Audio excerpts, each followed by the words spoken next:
Thanks for joining us on THV11 Plus. I'm Rebecca Brown, and this is your weekend wrap-up. We begin with a look at what state leaders are hoping to focus on in the new year. The added funding is directed toward areas we have all agreed are priorities: education, maternal health, public safety, and government efficiency. This week, the governor shared her budget plans for the upcoming year. And as you heard, a big focus of that is education, healthcare, and the economy. All things you told us were important to you on the recent THV11.com survey. The governor says this plan will increase spending by less than 3%. Among that budget, $180 million is going towards education, half of that towards the Education Freedom Account Program, or EFA. The other half set aside to make sure all families have access to EFA funds. Then the governor gave more details on the new state employee pay raise recently announced. The vast majority of this plan's $102 million commitment comes from existing funding streams. But in this budget, we are also proposing $3.15 million in new funding for pay raises for our state's dedicated frontline workers. Another part of the governor's budget plan we first told you about yesterday to pour millions in Medicaid to help fund maternal health programs. Lawmakers did get to ask questions today, but they did not officially approve the budget. This week was also orientation at the Arkansas Capitol for the new state lawmakers voted in earlier this month. Democrats picked up one seat in the House, their first gain in 20 years. Ahead of their first day of work, those Democratic Party leaders talked about their goals as they try to push some initiatives amid the GOP supermajority. They introduced their 2025 Better Arkansas agenda with bills they plan to file addressing maternal health, public education, and the mental health crisis. We want to make it clear what we stand for, who we stand for, you, and how we'll lead once you give us the chance again. 2, we plan on fighting for these bills. We truly welcome Republicans who want to work with us to pass them. It's going to take work to partner with Republicans.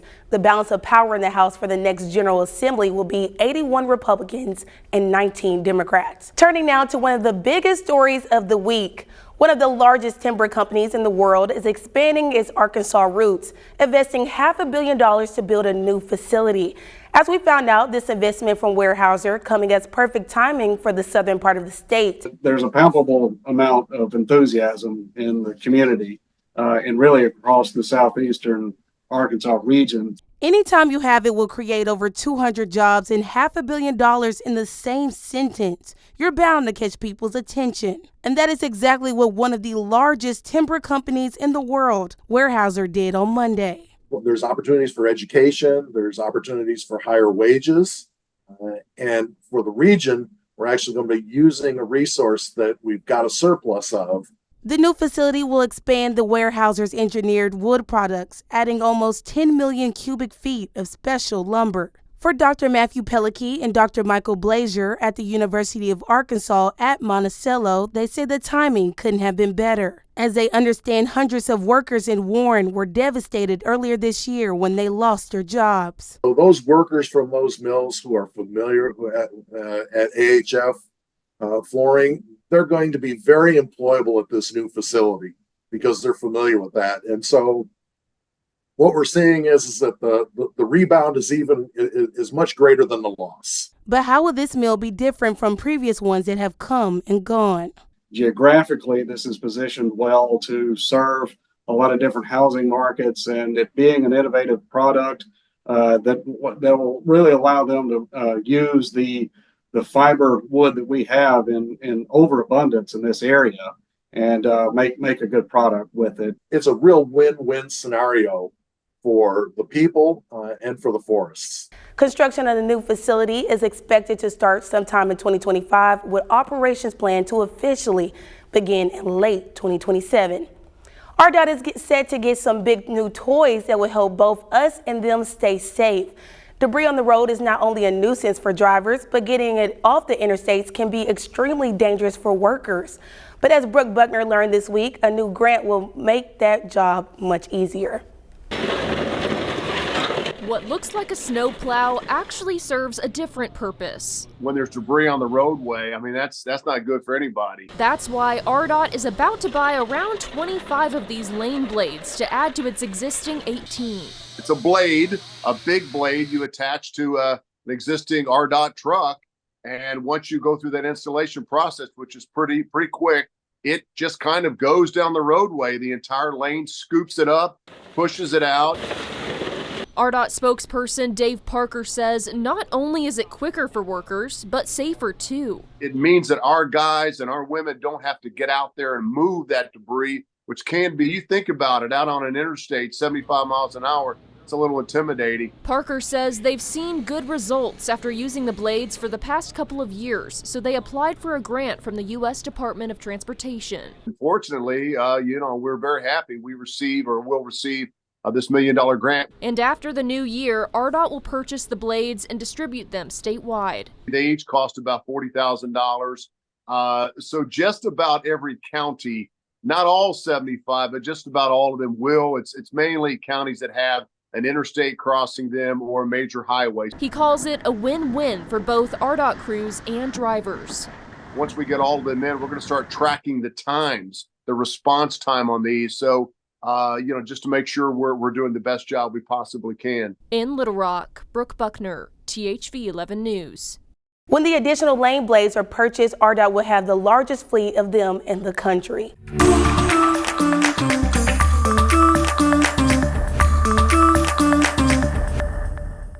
The victimless crime, the little white lies of criminal behavior, things where no one seems to get hurt, or maybe there's a Robin Hood element of taking from the rich. Something like Medicaid fraud fits that description.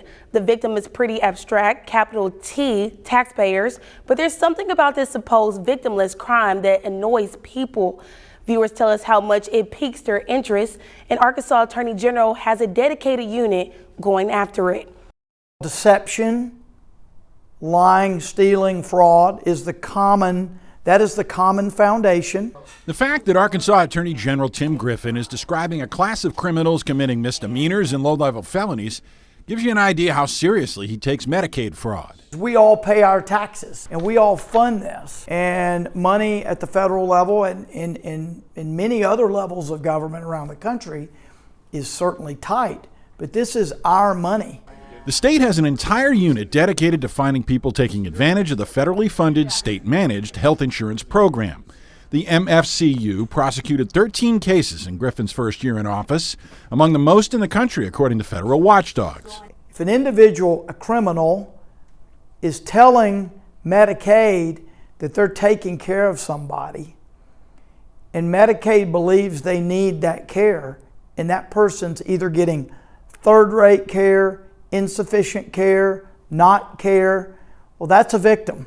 The cases range from a granddaughter lying about providing care to her grandmother and then splitting the cash with her. People don't feel like anyone will ever know, so it's sort of done away from the public eye.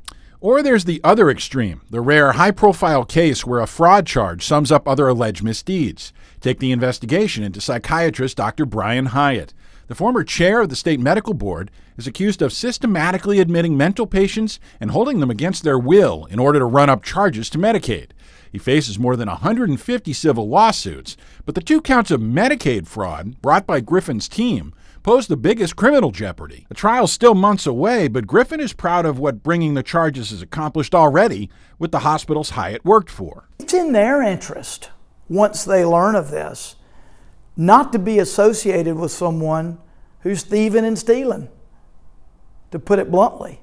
Hyatt has pleaded not guilty, and barring a change, the case will play out in a Pulaski County court next spring. It promises to be sensational, a far cry from what the unit typically uncovers. This is an individual who was a dental assistant. They submitted Medicaid services timesheets to be paid for service support in the community. It was worth about $18,000. Victoria Smith Williams is free on $10,000 bond with an arraignment hearing set for December 10th. If convicted of the Class B felony, she faces between 5 to 20 years in prison and a fine of up to $15,000. If I were those criminals listening to this, and you've been thieving and stealing, or you're thinking about it, I'd stop it, because we're gonna get you. Did renewing your password just get easier? We'll find out if you can now skip the lines coming up.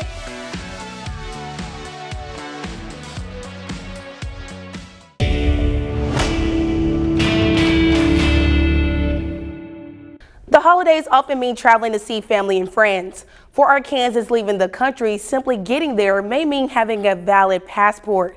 This week, we look at whether claims of a new online passport renewal option are really true. Going to grandma's house for Thanksgiving or Christmas isn't always the hop, skip, and a jump it used to be. People can live just about anywhere in this digital age, so gathering for the holidays might take you through an international airport. A recent spike in Google searches shows people are curious to know if they can renew a passport online or if they're looking at long lines and wait times. So, is it true that you can get a passport renewal online? Let's verify. Our sources are the White House, the U.S. State Department, and Arkansas's own Emergency Passport Center in Hot Springs. First, a short history lesson. In December of 2021, President Biden issued an executive order meant to cut down on what he called time taxes. Time tax refers to the time Americans lose waiting for government bureaucracies to deliver services. The order called on the Secretary of State to create an online passport renewal experience without the need to send documents through the mail. A few pilot programs followed, and now the government is testing out a newer online passport renewal system open to anyone meeting certain criteria. According to the State Department, users must first create a MyTravelGov account. Then the application, photo upload, and payment can all be done online. No need to mail in your old passport, though it will be invalidated once you complete your application. Processing times are the same for mailed passports, but the online service gets rid of the wait for the postal service. Routine passports take between 6 to 8 weeks, and expedited processing is not yet available. So we can verify that yes, online passport renewals are available to those who qualify. And our Kansans in a hurry have an added advantage. There is an emergency passport center in Hot Springs, offering same-day service for travel within 2 weeks without a visa or 28 days with a visa. To see the criteria for the online passport renewals, we have a link in this story on our website, THV11.com. We also have a link to more about the Arkansas Emergency Passport Center. With your Verify, I'm Karen Fuller. Sticking with travel, we have a first look at a new solution to an all too familiar problem, crowding at the gate when it's time to board a plane. It comes from American Airlines and essentially calls people out if they try to board before it's their turn. Chris Van Cleve has more on the new system, which could be heading to an airport near you. Oh, there we have a new system. Not so fast. That is the sound of someone trying to board when it's not their turn. And when I say group 8, then you can come up, okay? American Airlines has been testing a new boarding system in Tucson and 2 other airports. Those flyers tried to board just a little early and are asked to wait until their boarding group is called. Oh, you're in group 6. Is it like if you give the wrong answer on a game show and you get that noise? No, it's not a noise quite like that. Kidding aside, Senior Vice President Julie Rath says the airline is seeing results. It has improved the whole boarding process, so you see less crowding at the gate. American will now add the system to 100 airports ahead of the Thanksgiving holiday, with more in the coming months. We have a new system. It will let me know if you're trying to board out of turn. The airline will also be using new announcements, alerting passengers they will not be able to board before their group is called. It wasn't a happy noise. Flyer Shauna Brame likes the idea, even if the first time she learned about it, she got stopped for boarding out of order. Hopefully now people won't be so worried to crowd the front so you can actually get in when it is your lane. Priority boarding is a coveted perk for frequent flyers, and gate crowding is a common pet peeve. I like the system that American is trying. Airline analyst Henry Hartevelt. American is just trying to find a way to bring order out of chaos. There are some exceptions, and that includes active duty military and people who are traveling together. They can still board as a group. American is rolling this out mainly to smaller and medium-sized airports right now, with the plan to add it to bigger airports like LAX in the coming months. Chris Van Cleve, CBS News, Los Angeles. With the season of giving at hand, several nonprofits are facing issues that could make this busiest time of the year even more challenging. Maya Ellison shows us what those groups are up against and how you could help this holiday season. We want them to feel at home and have some comforts of home. The holidays, a time for giving. It's also one of the busiest for many nonprofits as they prepare to provide for an influx of people in need. We are preparing for Thanksgiving, and we will probably do about 1,200 meals per day. We do breakfast, lunch, and supper. We never close. We're open 7 days a week. 365 days of the year. We work our butt off to try to make sure that people have an opportunity to have food for themselves and clothes and toys for their children. Nonprofit organizations across Central Arkansas, like the Compassion Center and Watershed, are gearing up for the holidays. But in the midst of providing for others, a number of circumstances have made it, well, rather difficult. We're seeing a low percentage of donations coming in this year. By this time last year, we probably had close to 300 turkeys, and we just have barely 150 this year. A lack of food and coats has caused a few problems for the Compassion Center, and they're not the only ones. At Watershed, a shelf like this might look like enough. But officials told us these 200 canned goods are supposed to provide for over 400 people during the holidays alone. A lack of donations, funding, and inflation are some of the key factors affecting their supply, showing that these same issues you could deal with in your home also impact nonprofits.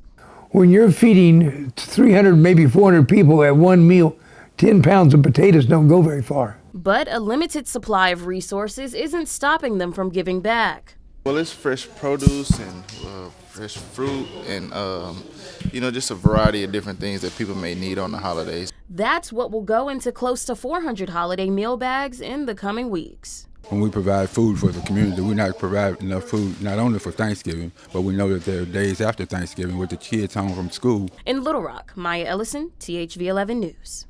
And these organizations are asking for your help. They are still in need of supplies such as cornmeal, turkeys, gravy, and more. To learn more about how you can donate, visit THV11.com. A friendship in Arkansas is inspiring acts of kindness nearly 2,000 miles away. The touching story forever connecting two families when we come back. The first 10 messages I have in my text chain, I'm like, you gotta get here. You gotta come down here and get this. It's so good. This week we are in Sheridan at Joey Coleman's Prime Fresh Market. Y'all, I'm telling you right now, they got something for everybody. Fresh sushi made every single day. We got a little gumbo, it is the season, and maybe, just maybe, the best steak I have ever had in my life, and that ain't no joke. So what do you say? Let's eat it up.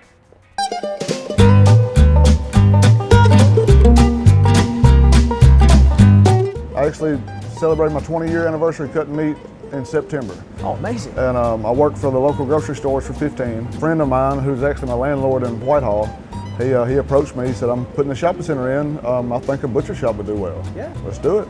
This menu is unbelievable, this selection is unbelievable. I mean, it feels limitless. I know it's not, but it feels like limitless options in here. I want it to be. Heck, I ordered 2 whole alligators for a couple weeks ago. I mean, I get basically anything, and I will. That's what I try to hang my hat on, is offering stuff that no one else does. You never know what we're gonna have, but I promise it's gonna be good. My managers, they've come up with such great ideas. A lot of the recipes and stuff I can't claim. They come up with a lot of them. So Cajun shrimp boil, my favorite meal. Yeah. I mean, it's my absolute favorite. I try to do them as much as I can. If you want to save some energy and some effort, you don't want to do a boil, come here and you'll help them out. 10 minutes, I can have it ready. More of the high-end stuff, but I also offer like some value items like the 5 for 25 for someone that may not can afford a high-end ribeye or something, but I also want to have that as well. Crawfish in the middle of a hush puppy. My inner Cajun soul is just bursting with happiness right now. If you're a big sushi fan, fresh made all the time here. Look at this. And if you don't like sushi and you've never tried it, don't knock it till you try it. Really, really good. Look at this incredible salmon. Good and flaky. You can cook it for them. Y'all, they'll cook it for you. Ribeye, come on, only steak there is. As a dad, as a husband, as a human being, as a carnivore, I've never been more excited. I don't even want to swallow it. It's so good. I've never seen you like this. Kelly, it's so good. It's like if someone made the perfect salt and the perfect seasoning, every bite I'm grabbing the back of the seat because it's so good.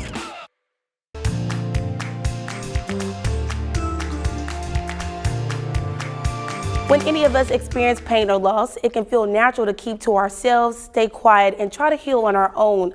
But this week, we want to share a story about sharing stories and the importance of telling your truth because you never know who's listening. We met 2 weeks ago, right there at that corner. You yelled my name. And now we're what? Friends. Best friends. Best friends. A chance encounter at the morning bus stop created a connection between Tommy Norman and 9-year-old Luis. I realized that I'm probably not that special to everybody, but I feel like I'm special now. Luis and his mom live in North Little Rock, and their family is from Guatemala.